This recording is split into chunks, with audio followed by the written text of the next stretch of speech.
ආයිබෝම් පුතේ. ඔයා සම්බන්ධලා ඉන්නේ කුමාරස විසින් ලියන කුමාරස විසින් සාකච්ඡා කරන කුමාරස YouTube channel එකේ විකාශනය වෙන කතා කරන පත්තරේ ගණිත ගැටළු වැඩසටහන එක්ක. කතා කරන පත්තරේ 2 වසර තියෙනවා, 3 වසර තියෙනවා, 4 වසර තියෙනවා. ඔයා මේ සම්බන්ධලා ඉන්නේ 4 වසර පන්තියට අදාළ ප්‍රශ්න සාකච්ඡාවත් එක්ක. අද වගේම හැමදාම රාත්‍රී 7:30ට මේ වගේම ප්‍රශ්න 10 ගානේ මාසයක් පුරා ප්‍රශ්න 300ක් සාකච්ඡා කරනවා. දවසකට ප්‍රශ්න 10කට මාසෙට ප්‍රශ්න 300. ඔයා ගෙවන්න ඕනේ මේ වෙනුවෙන් රුපියල් 200ක මුදලක්. මේ උඩ හරි පහළ හරි විස්තරය තියෙනවා. එහෙම නැත්නම් 077 97 08 444ට WhatsApp message එකක් දාන්න නැත්නම් call එකක් දෙන්න විස්තර දැනගන්න පුළුවන්. කොහොමද පත්තරේ ගන්න කියන එක. අපි පත්තරේ තවම නිකුත් කරන PDF එකක් විදිහට විතරයි.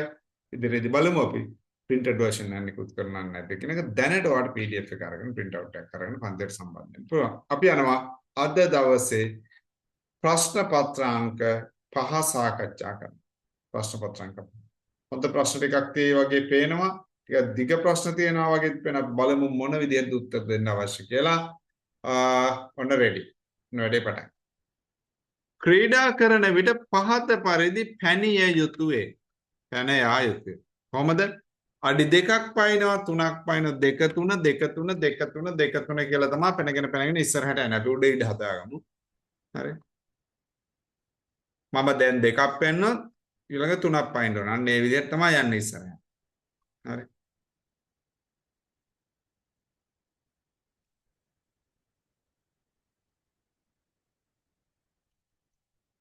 33 වන අවස්ථාවේ පනින විට ගමන් කර ඇති දුර කොපමණද? 33 වෙනි අවස්ථාවේ පයින්නේ කොහොමද පයින්නේ? ඔන්න බලාගන්න මේක රටාව ලස්සනට ලියනවා. 2 3 2 3 2 3 පළමු අවස්ථාව, දෙවන අවස්ථාව, තුන්වෙනි අවස්ථාව, හතරවෙනි අවස්ථාව, පස්වෙනි අවස්ථාව, හයවෙනි අවස්ථාව. සෑම ඔත්තේ අවස්ථාවකම පයින්නේ 2යි. සෑම ඉරට්ටේ අවස්ථාවකම පයින්නේ 3යි. එහෙනම් 42 වෙනි ප්‍රශ්නෙට ඉස්සරලා උත්තර දෙමු. 41 වන අවස්ථාවේ පනින පිම්මේ දුර 41 කියන්නේ ඔත්තේද ඉරට්ටේද? 41 කියන්නේ ඔත්තේ. ඒ කියන්නේ පයින දුර අඩි 2යි. 41 කියන්නේ ඔත්තේ අවස්ථාවක් අඩි 2යි පයින්. 41 වෙනි ප්‍රශ්නේ. අවස්ථා 33ක් පනින විට පැන ඇති දුර කොපමණද පුතේ? එක ළඟ අවස්ථා දෙකක් ගත්තොත් එයා පයින්නේ අඩි 5යි. ඊළඟ අවස්ථා දෙක ගත්තොත් අඩි 5යි. ඊළඟ අවස්ථා දෙක ගත්තොත් අඩි 5යි. නම් දෙකෙන් දෙකට ගියොත් එයා පයින්නේ අඩි 5ක්. නම් මං අහන්නේ 33 ගැන. 33ට දෙකේ ඒවා කීයක් තියෙනවද? 16ක් තියෙනවා. ඒ කියන්නේ 2 3 2 3 වගේ අවස්ථා 16ක් තියෙනවා මේ. අවස්ථා 16ක් තියෙනවා. 33ක් කියන්නේ දෙකෙන් දෙක ගත්තොත් අවස්ථා 16ක් තියෙනවා. 16 මේ අවස්ථා දෙකක් කියන්නේ 2යි 3යි 5යි. 16 ගුණ කරන්න 5යි. 5 6යි 3 බිංදුවයි 3ක් විතර 5 6යි 5යි 3යි 8යි. 80 පැනලා දෙනවා 32 වෙනි අවස්ථාව වෙනකොට. එහෙනම් 33 වෙනි අවස්ථාවත් පයින්නවා. 33 වෙනි අවස්ථාව කියන්නේ ඔත්තේ අවස්ථාව. එහෙනම් පයින්නේ 2යි. 80යි 2යි 92යි. එහෙනම් පැනලා දෙන මුළු දුර අඩි 92යි. 92යි. 41 වන පිම්මේ පයින්නේ අඩි 2යි. සමාවෙන්න 82යි. 82යි. අදාගන්න.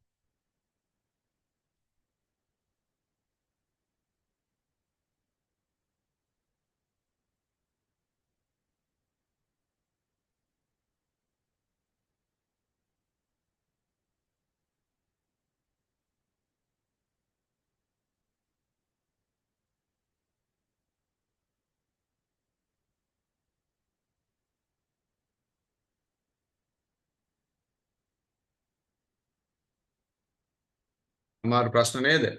ටිකක්. ගොඩක් නෙමෙයි ටිකක් අමාරු ප්‍රශ්න. හරි. දැන් ඊළඟ එකට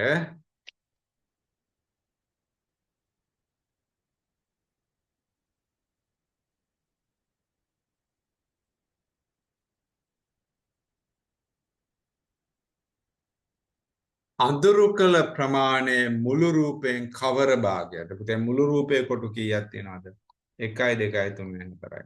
5යි 6යි 7යි 8යි 9යි 10යි 11යි 12යි 13 14 15 16ක් අඳුරු කර කොටු තියෙනවා. කීයක් අඳුරු කළාද? 1යි 2යි 3යි 4යි. මේ දෙන්න එකතු කරලා 5යි. මේ දෙන්න එකතු කරලා 6යි. 16න් 6යි. එහෙම නැත්නම් දෙකම දෙකෙන් බෙදෙන හින්දා 6 දෙකෙන් බෙදපුවම 3යි. 16 දෙකෙන් බෙදපුවම 8යි. 8න් 3යි කියලා කියන්නත් පුළුවන් 16න් 6යි කියලා. මේ මොන උත්තරේ තිබ්බත් අපි හරි දෙන්න.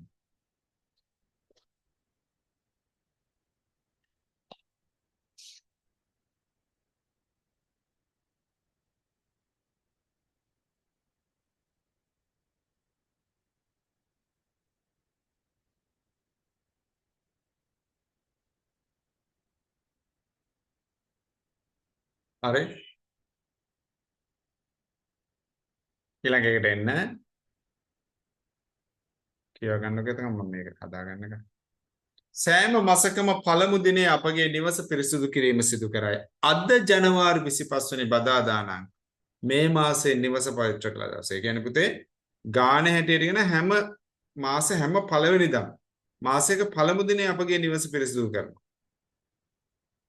අද ජනවාරි 25 වෙනි බදාදා නම් මාසයේ පවිත්‍ර කළ දවස කුමක්ද? පුතේ 25 බදාදා. පිටිපස්සට 7ක් අඩු ගන්න 25න් 7ක් අඩු කරපුවාම 18ත් බදාදා 18න් 7ක් ගන්න 11ත් බදාදා 11න් 7ක් අඩු කරපුවාම 4ත් බදාදා බදාදා බදාදා බදාදා බදාදා 3 2 1 4 බදාදා නම් 4ට කලින් දවස් 3 අඟහරුවාදා අඟහරුවාදාට කලින් දවස් සඳුදා සඳට කලින් දවස් ඉරිදා ඉරිදා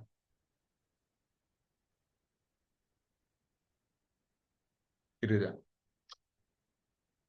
1 ඉරිදා 2 සඳුදා 3 අඟහරුවාදා 4 බදාදා 4 7යි 11 බදාදා 11යි 7යි 18 බදාදා 17යි 11යි 7යි 18 බදාදා 18යි 7යි 25 බදාදා ගාන කරා 25 බදාදා නම් පළවෙනිද කවුද පිටිපස්සට හදා ගියා හදාගන්න.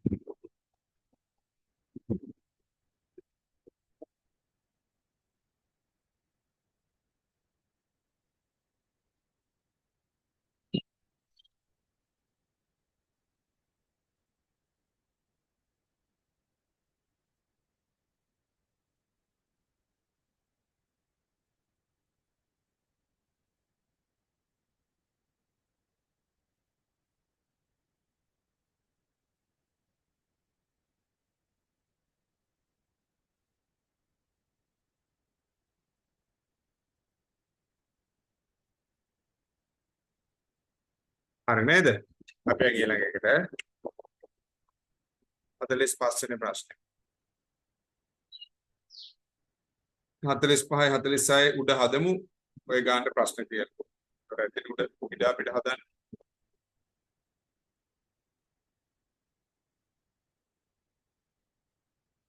සමාන දුරකින් රෝස පැල සිටවා ඇත. රෝස මල් පැල 5ක් තිබේ නම් එම මල් පැල 5 අතර පරතර කීයක් තිබේද? හරි ලේසි අන්තිම බලන්න. ඔන්න මල් පැලේ මල් පැල 5ක්නේ. 3යි 4යි පරතර කීයද? ඔන්න පරතර ටික මාක් කරනවා මම. එහෙමනේ පරතර කියන්නේ මේ අතර දුරනේ. දෙකක් අතර දුර. එක පරතරයයි පරතර 2යි පරතර 3යි පරතර 4යි. නම් පිළිතුර 4යි. පැල 5යි නම් එක ඇඟිල්ලක් නමන්න. පරතර 4යි. පැල 5යි නම් පරතර 4යි. පැල 5යි නම් පරතර 4යි. කණු ගණනට හෝ පැල ගණනට වඩා පරතර ගණන එකක් අඩුයි. හැම වෙලාවෙම නෙමෙයි බොහෝ වෙලාවට. හරි? 9:45 ඇදුවා. 46 ගොවිපලක ගවයන් හා කුකුලන් සමාන ප්‍රමාණයක් සිටි. ගවයන්ගේ හා කුකුලන්ගේ ඔලු සංඛ්‍යාව 14ක් නම් සතුන්ගේ පාද ගන්න ගවය කුකුලේ සමාන ප්‍රමාණයක් සිටි. ඔලු ගාන 14යි නම් පාද ගන්න සොයන්න. සතුන්ගේ පාද ගණන වෙන වෙනම අහලා නැහැ. දැන් පුතා සත්තු වර්ග දෙකයි ඉන්නේ ගවයෝයි කුකුලෝයි. මේ දෙගොල්ලගේ එකතුව 14යි කියන්නේ. මේ ගානේ විශේෂත්වයක් තියෙනවා. ගවය එකයි නම් කුකුල්ලුත් එකයි. ගවය දෙකයි නම් කුකුල්ලුත් දෙකයි. ගවය තුනයි නම් ඒ සමානයි. නම් පුතා 14යි සමාන සත්තු වර්ග දෙකක් ඉන්න දෙකෙන් බෙදන්න. 14 දෙකෙන් බෙදම ගවය 7යි කුකුළු 7යි. අපි දන්නවා ගවයෙකුට කකුල් 4යි. ඉඳ 4ෙන් ගුණ කරනවා. 4ක් 7 28. කුකුලෙකුට කකුල් 2යි. 4ක් 2 10. මේ දෙක එකතු කරන 8යි 4යි 12න් 2 අපි මෙතන එකතු කරමු. 28 එකතු කිරීම 14. 8යි 4යි 12න් 2 දැන් මේ එකක් ඉතිරි. 1 1යි 3යි 1යි. 4 42යි.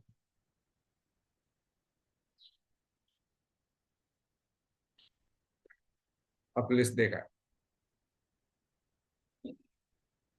හදාගන්න පුතේ. අමාරු ප්‍රශ්න නෙමෙයි හැබැයි නැත්තෙමත් නෑ ටිකක් අමාරුයි.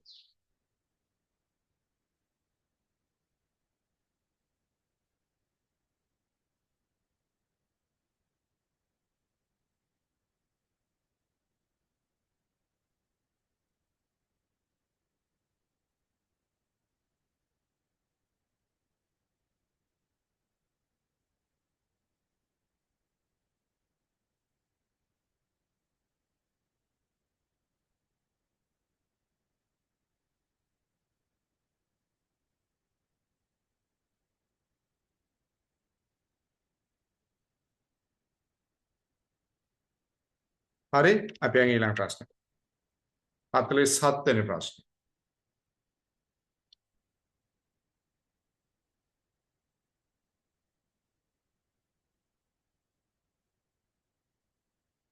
අපි කොහොම තියාගමු. හරි 47 48 49 තුනම හදන්න උඩ ඉඩ තියෙනවානේ අපි.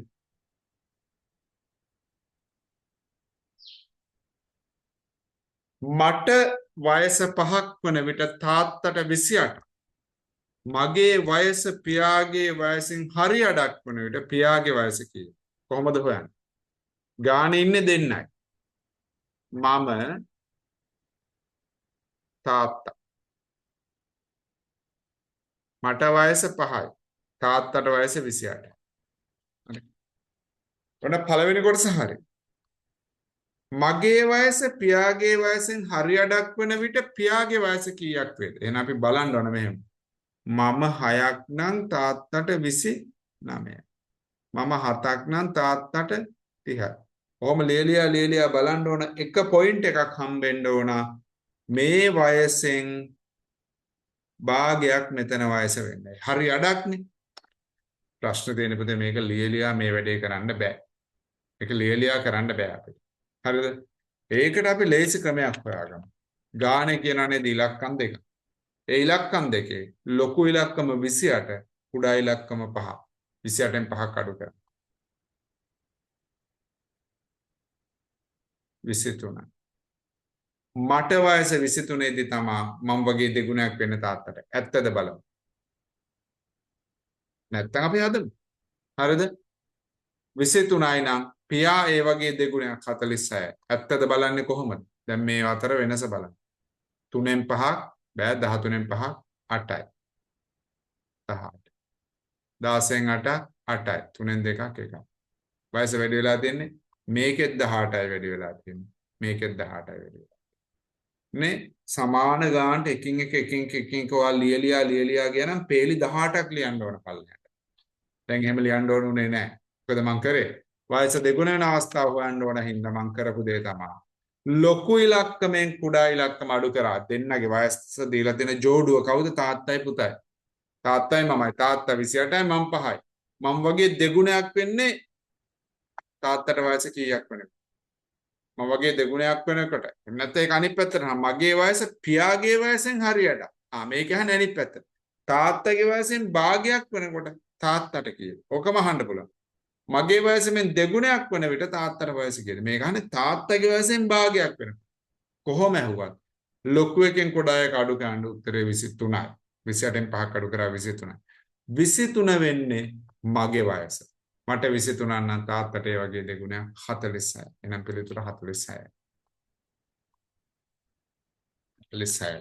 හදාගන්න පුළුවන්. 46 නිකන් දාන්න එපා අවුරුදු. අවුරුදු 46යි.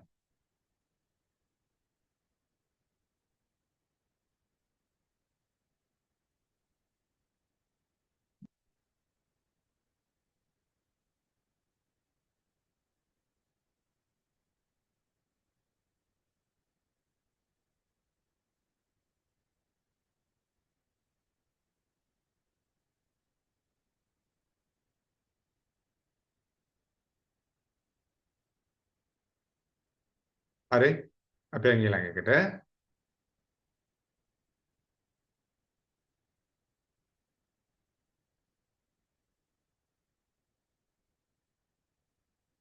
මෙම ඝන වස්තුවේ දකුණු පැත්තේ දීලා තියෙන ඝන වස්තුවේ කඩීරෙන් දක්වා ඇති පරිදි කපා ඉවත් කළ යුතු ලැබෙන ඝන වස්තු දෙකේ ඝන වස්තු දෙකේ දාර ගණන කීයද? එහෙනම් ගණන් කරමු දෙකෙන්. ඉස්සලා කපලා හම්බෙන උඩ කෑල්ල ගණන් කරමු. මේ උඩ කෑල්ල ඒතකොට හම්බෙන්නේ මෙහෙම කොහොම ත්‍රිකෝණ පැති හතරක් එක්ක තියෙන ඔන්න ඔහොම එකක්. උඩින් කැපෙන්නේ පැති හතරක් තියෙනවනේ මේක පිරමීඩ යන්නේ. එහෙනම් කීයද දාර? 1 2 3 4 5යි 6යි 7යි 8යි. මේකේ දාර 1 2 3 4 5යි 6යි 7යි 8යි. මේකේ 8යි දාර උඩ කෑල්ලේ 8යි. යට කෑල්ලේ මේ 1යි 2යි 3යි 4යි. ඊපස්සේ යට අඩියෙත් හතරක් තියෙනවනේ. 5යි 6යි 7යි 8යි. කපපුවාම උඩත් වටේට හතරක් තියෙනවනේ. 8යි 4යි 12. 12යි 8යි 20. ඇත්තද බලමු. කපාපු එක මේ වගේ හැඩයක් එන්නේ පුතේ. ඒක අඳින්නත් අමාරුයි.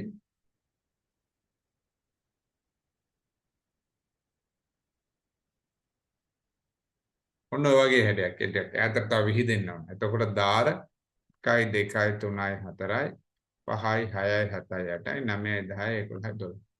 ඒකේ දාර 12යි. මේකේ දාර 1යි 2යි 3යි 4යි 8යි 12යි 8යි දාර 20. 20 ආව නම් හරියට.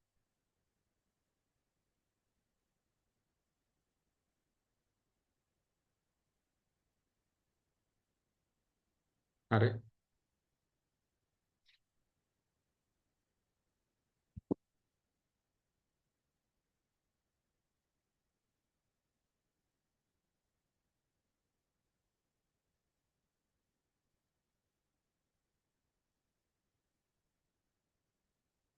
අනික සද්ද වැඩිනේ. අපි 49 වෙනි ප්‍රශ්නේ හදමු පුතේ. සාගර සතියේ පළමු දින දෙකේ රුපියල් 30 බැගිනු. 30 බැගිනු. පළවෙනිදත් 30යි දෙවෙනිදත් 30යි. දෙවන දින දෙකේදී රුපියල් 40 බැගිනු. ඒ කියන්නේ ඊළඟ දවස් දෙකේ 40 බැගිනු. තෙවන දින දෙකේදී රුපියල් 50 බැගිනු. වියදම් කළේ නම් සාගර පළමු තෙවන හා පස්වන දිනවලදී වියදම් කළ මුදල් අතර අනුපාතය කොපමණද? මේව දන්න පළමු දිනය, දෙවන දිනය, තුන්වන දිනය, හතරවන දිනය, පස්වන දිනය, හයවන දිනය. පළමු දින දෙකේ 30 බැගින්. දෙවන දින දෙකේ 40 බැගින්. තුන්වන දින දෙකේදී 50 බැගින්. මම අහන්නේ මොකද්ද? පළමු තෙවන පස්වන දිනවලදී වියදම් කළ මුදල් අතර අනුපාතය. මේ දවසේ පළමු තෙවන පස්වන අපි ලියමු 30යි 40යි 50යි අනුපාතයන් මැදින් 32ක් තියෙනවා 30 40 50 30ට 40ට 50 පුතේ අනුපාතය ලියන්න ඕනේ සියලුම සංඛ්‍යා හැකි තරම් පුංචි මට්ටමින් ලියන්න පොඩි කරලා ලියන්න 30 40 50 කියන සංඛ්‍යා තුනම 10න් බෙදෙන හින්දා මේක 3යි මේක 4යි මේක 5යි 3 4 5 අනුපාතය 3ට 4ට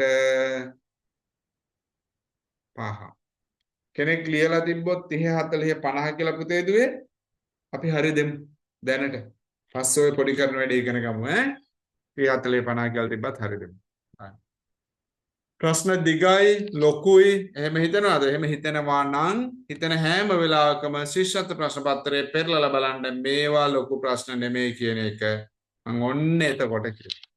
මේවා ලොකු ප්‍රශ්න නෙමෙයි. පාලම කිය අයියෝ ඔවා ලොකු ප්‍රශ්නද අර පේපර් එකේ ප්‍රශ්න මෙහෙමනේ. තේරුණාද? හදාගන්න.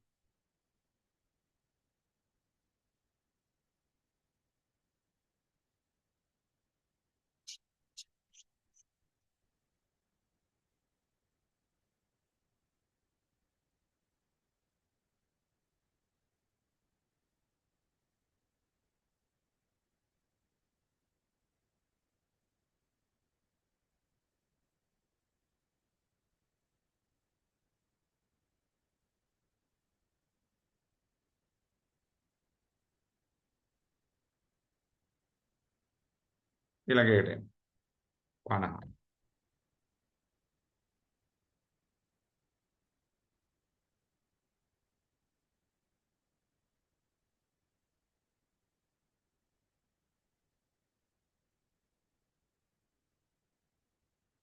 ඩීසල් ලීටරයක් කිලෝ ලීටර් 13ක් පුරවා ගමන් ආරම්භ රථය පැය 5කට පසු කිලෝමීටර් 120ක් ගෙවා ගමනාන්තයට ළඟා වේ. ගෙවා කියන්නේ 120ක දුරක් ගියා කියන එක. ගමනාන්තයට ළඟා වේ. ගමන ආරම්භයේදී ඩීසල් ලීටර් 3ක් ඉන්ධන ටැංකියේ තිබුණු අතර ගමන අවසානයේ ඩීසල් ලීටර් 10ක් ඉතිරිව තිබුණේ නම් ලීටරකින් ගමන අපි බලමු මොකක්ද කතාව කියලා එපාර. ඩීසල් ලීටර් 13ක් පුරවාගෙන ගමන් ආරම්භ රථය පැය 5කට පසු කිලෝමීටර් 120ක් ගෙවා ගමනාන්තයට ළඟා වේ. ගමන ආරම්භයේදී ලීටර් 3ක් ඉන්ධන ටැංකියේ තිබුණු අතර ගමන අවසානයේදී ලීටර් 10ක් ඉතිරිව තිබුණා.